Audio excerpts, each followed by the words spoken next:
திருப்பதி லட்டு சர்ச்சையில் சிக்கிய AR diary நிறுவனத்திற்கு FSSAI நோட்டீஸ் அனுப்பியுள்ளது. திருப்பதி தேவஸ்தானத்திற்கு நெய் சப்ளை செய்த ஏஆர் டைரி நிறுவனத்தின் 4 மாதிரிகள் சோதனைக்கு உட்படுத்தியதில் அனைத்தும் தோல்வியடைந்துள்ளது.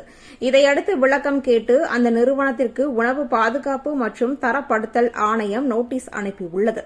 திருப்பதி லட்டு தயாரிக்க பயன்படுத்தப்பட்ட நெய்யில் மாட்டுக் கொழுப்பு, பன்றிக் கொழுப்பு கலந்திருந்தது ஆய்வக பரிசோதனையில் தெரியவந்தது.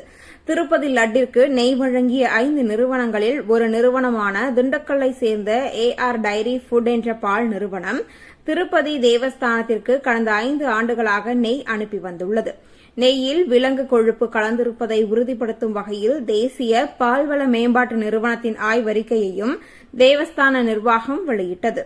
அதில் ஏஆர் டைரி ஃபுட் நிறுவனம் மூலம் திருப்பதிக்கு அனுப்பிய நெய்யில் 20% மட்டுமே தரம் இருக்கிறது என்றும், அதில் சோயாபீன்ஸில் இருந்து எடுக்கப்பட்ட எண்ணெய், மீன் எண்ணெய், மாட்டு கொழுப்பு உள்ளிட்ட பொருட்கள் கலப்படம் செய்யப்பட்டிருப்பதாக ஆய்வு அறிக்கையில் குறிப்பிடப்பட்டுள்ளது.